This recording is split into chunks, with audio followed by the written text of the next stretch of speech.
Hi friends, welcome back to my channel.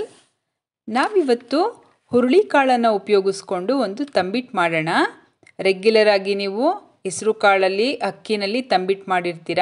ಹುರುಳಿಕಾಳನ್ನ ಉಪಯೋಗಿಸಿ ಮಾಡೋದ್ರಿಂದ 100 grams ಹುರುಳಿಕಾಳನ್ನು ನಾವು ಉಪಯೋಗಿಸಿದ್ರೆ ಅದರಲ್ಲಿ 22 ಗ್ರಾಮ್ಸ್ ಅಷ್ಟು ಪ್ರೋಟೀನ್ ಇರುತ್ತೆ. ಮತ್ತು ಇದು high in fibre, rich in iron and calcium. ಮತ್ತು ಶುಗರ್ ಇರೋರು ಕೂಡ ಇದು, ಅಂದರೆ ಡಯಾಬಿಟಿಕ್ ಫ್ರೆಂಡ್ಲಿ ಕೂಡ ಇದು. ಮತ್ತು ಈ ಆರ್ಥ್ರೈಟಿಸ್ ಇರೋರಿಗೆ, ಅಸ್ತಮಾ ಇರೋರಿಗಂತೂ ಇದು ರಾಮಬಾಣ ಅಂತಲೇ ಹೇಳ್ಬೋದು. ಈ ಹುರುಳಿಕಾಳು ಹೇಗೆ ಮಾಡೋದು, ಏನೇನೆಲ್ಲ ಇಂಗ್ರೀಡಿಯೆಂಟ್ಸ್ ಬೇಕು ಅಂತ ನೋಡೋಣ. ಟೇಸ್ಟ್ ಅಂತೂ ನಿಮಗೆ ಗೊತ್ತಾಗೋದೇ ಇಲ್ಲ ಇದು ಹುರುಳಿಕಾಳಲ್ಲಿ ಮಾಡಿರೋದು ಅಂತ. ಹೇಳಿದ್ರೆ ಮಾತ್ರ ಗೊತ್ತಾಗುತ್ತೆ, ಅಷ್ಟು ರುಚಿಯಾಗಿ ಬರುತ್ತೆ ಇದು. ನೋಡಿ, ಇಲ್ಲಿ ನಾನು ಹುರುಳಿಕಾಳು ತೊಗೊಂಡಿದ್ದೀನಿ 3/4 ಗ್ಲಾಸಷ್ಟು. ಸೇಮ್ ಅಳತೆನಲ್ಲಿ ಕಡಲೆ ತೊಗೊಂಡಿದ್ದೀನಿ, ಸೇಮ್ ಅಳತೆನಲ್ಲಿ ಕಡಲೆ ಬೀಜ ಕೂಡ ತೊಗೊಂಡಿದ್ದೀನಿ. ಮತ್ತು ಕೊಬ್ಬರಿ ತೊಗೊಂಡಿದ್ದೀನಿ, ತುರಿದಿರೋದು ಕೊಬ್ಬರಿ ಸ್ವಲ್ಪ ಜಾಸ್ತಿ ತೊಗೊಂಡಿದ್ದೀನಿ. ಇದು ಪರ್ಫೆಕ್ಟಾಗಿ ಬರುತ್ತೆ ಈ ಮೆಜರ್ಮೆಂಟು. ನೀವು ಯಾವುದೇ ಗ್ಲಾಸ್ ಉಪಯೋಗಿಸಿದ್ರು ಈ ಮೆಜರ್ಮೆಂಟೇ ಉಪಯೋಗಿಸಿ. ಬೆಲ್ಲ ನಾನು ಆ ಗ್ಲಾಸ್ ಏನು ಉಪಯೋಗಿಸಿದ್ನಲ್ಲ ಅದರ 2 ಗ್ಲಾಸಷ್ಟು ಬೆಲ್ಲ ಹಾಕ್ಕೊಂಡಿದ್ದೀನಿ. 2 ಗ್ಲಾಸ್ ಅಳತೆನಲ್ಲಿದೆ ಇದು ಬೆಲ್ಲ. ಮತ್ತು ಏಲಕ್ಕಿ ತೊಗೊಂಡಿದ್ದೀನಿ 5. ಮತ್ತು 3 ಟೇಬಲ್ ಸ್ಪೂನಷ್ಟು ಎಳ್ಳು ತೊಗೊಂಡಿದ್ದೀನಿ. ನೋಡಿ, ಒಂದು ಬಾಣಲಿ ಇಟ್ಕೊಂಡು ಅದರಲ್ಲಿ ಹುರುಳಿಕಾಳನ್ನ ನಾನು ಕ್ಲೀನ್ ಮಾಡ್ಕೊಂಡಿದ್ದೀನಿ. ಹುರುಳಿಕಾಳನ್ನ ಯಾವತ್ತೇ ಆಗಲಿ ಕ್ಲೀನ್ ಮಾಡಿ ಉಪಯೋಗಿಸ್ಬೇಕು. ಇದನ್ನು ಹುರ್ಕೋಬೇಕು, ಸ್ವಲ್ಪ ಕೆಂಪುಗಾಗೋವರೆಗೂ ಹುರಿಬೇಕು. ಇದನ್ನು ಸ್ವಲ್ಪ ಮೀಡಿಯಮ್ ಫ್ಲೇಮಲ್ಲೇ ಇಟ್ಕೋಬೇಕು. ಹೈ ಫ್ಲೇಮಲ್ಲಿ ಇಟ್ಕೊಂಡ್ರೆ ಎಲ್ಲ ಕಪ್ಪುಗಾಗ್ಬಿಡುತ್ತೆ, ಕಲರ್ ಚೇಂಜ್ ಆಗಬಾರ್ದು. ಕೆಂಪು ಬಣ್ಣ ಬರೋವರೆಗೂ ಮಾತ್ರ ಹುರ್ಕೋಬೇಕು. ಹೈ ಫ್ಲೇಮಲ್ಲಿ ಇಟ್ಟರೆ ಕಪ್ಪಾಗ್ಬಿಡುತ್ತೆ. ಹ್ಯುಮಿನಿಟಿ ಪವರ್ನ ಇನ್ಕ್ರೀಸ್ ಮಾಡೋ ಶಕ್ತಿ ಈ ಹುರುಳಿಕಾಳಲ್ಲಿದೆ. ಮತ್ತು ಬೋನ್ಸ್ಗೂ ಅಷ್ಟೇ, ಟೀತ್ಸ್ಗೂ ಅಷ್ಟೇ ತುಂಬ ಒಳ್ಳೆಯದಿದು. ಯಾಕಂದರೆ ಕ್ಯಾಲ್ಶಿಯಂ ರಿಚ್ ಇದೆ ಇದು. ನೋಡಿ, ಇದು ಆಲ್ಮೋಸ್ಟ್ ಆಗಿದೆ. ಈಗ ಕಲರ್ ನೋಡಿ, ಸ್ವಲ್ಪ ಕೆಂಪು ಟರ್ನ್ ಆಗಿದೆ ಇದು.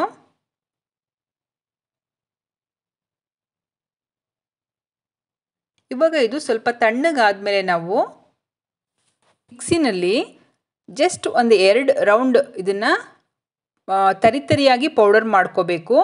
ಫುಲ್ ನೈಸ್ ಪೌಡರ್ ಮಾಡಬಾರ್ದು, ಯಾಕಂದರೆ ನಾವಿಲ್ಲಿ ಸಿಪ್ಪೆನ ಸಪ್ರೇಟ್ ಮಾಡಬೇಕು ಇದರಿಂದ. ನೋಡಿ, ನಾನಿಲ್ಲಿ ಮಾಡ್ಕೊಂಡು ಬಂದಿದ್ದೀನಿ. ಇವಾಗ ಇದನ್ನು ಒಂದು ಪ್ಲೇಟಲ್ಲಿ ಹಾಕ್ಕೊಂಡು ನೋಡಿ, ಈ ಥರ ಮಾಡಿದ್ರೆ ಆ ಸಿಪ್ಪೆ ಏನಿರುತ್ತೆ ಮೇಲ್ಗಡೆದು ಅದು ಸಪ್ರೇಟಾಗಿ ಬರುತ್ತೆ. ಅದನ್ನು ನಾವು ತಕ್ಕೋಬೇಕಾಗತ್ತೆ. ನೋಡಿ, ಈ ಥರ ತೆಗ್ದಿಟ್ಕೊಂಡಿದ್ದೀನಿ ನಾನು. ಆ ಸಿಪ್ಪೆ ಎಲ್ಲ ಯೂಸ್ ಮಾಡಬಾರ್ದು, ಯಾಕಂದರೆ ತಂಬಿಟ್ಟು ಕಲರು ಚೇಂಜ್ ಬರುತ್ತೆ. ಹಂಗೆ ಮಾಡೋದ್ರಿಂದ ಚೆನ್ನಾಗಿ ಬರಲ್ಲ, ರುಚಿನೂ ಚೆನ್ನಾಗಿರಲ್ಲ. ನಾನೇನದು ರೆಡಿ ಮಾಡಿ ಇಟ್ಕೊಂಡಿದ್ನಲ್ಲ ಹುರುಳಿಕಾಳು ಪೌಡರು ಮತ್ತು ಕಡಲೆ ಎರಡನ್ನೂ ಇವಾಗ ಮಿಕ್ಸಿನಲ್ಲಿ ಇವಾಗ ನಾವು ಫೈನ್ ಪೌಡರ್ ಮಾಡ್ಕೋಬೇಕಾಗತ್ತೆ. ಕಡಲೆ ಏನು ತೊಗೊಂಡಿದ್ನಲ್ಲ ನಾನು 3/4 ಗ್ಲಾಸು, ಅದರಲ್ಲಿ ಒಂದು 2 ಟೇಬಲ್ ಸ್ಪೂನಷ್ಟು ಕಡಲೆ ಎತ್ತಿಟ್ಟಿದ್ದೀನಿ ನಾನು. ಅದು ಕೊನೆಗೆ ಉಪಯೋಗಿಸ್ಕೊಳ್ಳೋಣ.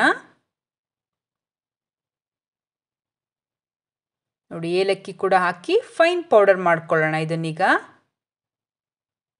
ನೋಡಿ, ಈ ಥರ ಫೈನ್ ಪೌಡರ್ ಮಾಡ್ಕೋಬೇಕು.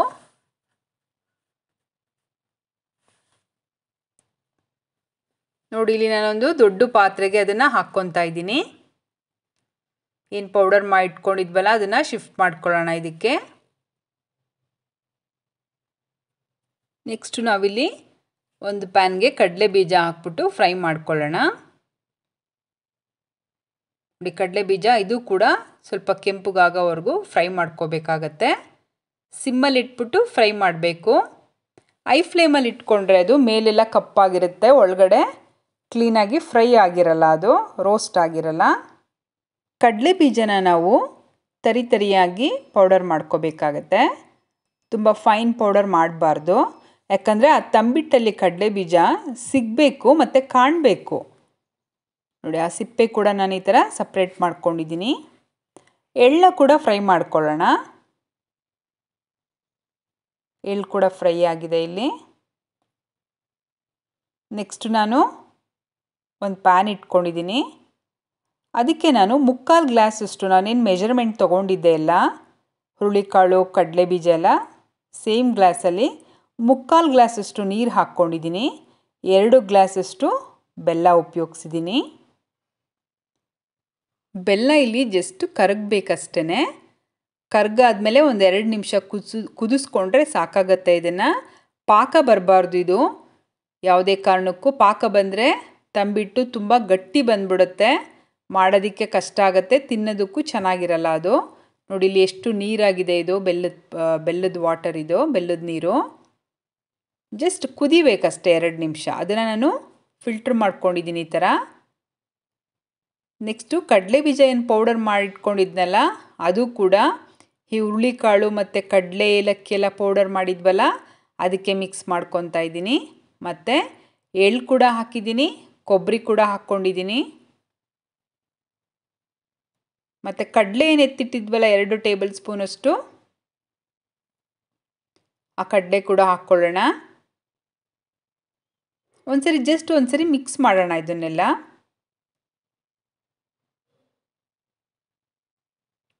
ಮಿಕ್ಸ್ ಮಾಡಿಕೊಂಡು ಇವಾಗ ನಾವು ಅದೇನು ಬೆಲ್ಲದ ನೀರು ಇಟ್ಕೊಂಡಿದ್ವಲ್ಲ ಅದನ್ನು ಹಾಕಿ ಉಂಡೆ ಕಟ್ಟಿದ್ರೆ ತಂಬಿಟ್ಟು ರೆಡಿ ಆಗುತ್ತೆ.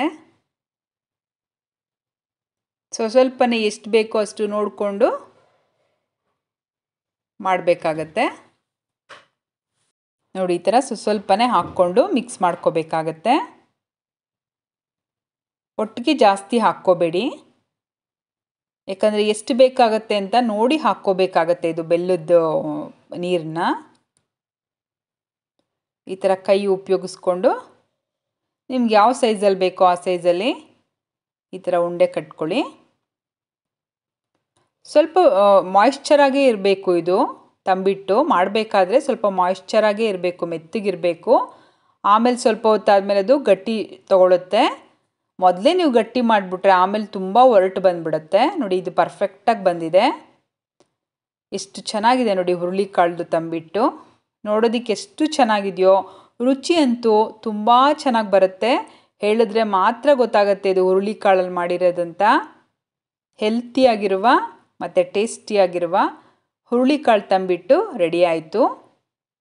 ಈ ರೆಸಿಪಿ ನಿಮಗೇನಾದರೂ ಇಷ್ಟ ಆಗಿದ್ದಲ್ಲಿ ಪ್ಲೀಸ್ ನನ್ನ ಚಾನಲ್ನ ಲೈಕ್ ಮಾಡಿ. Thank you.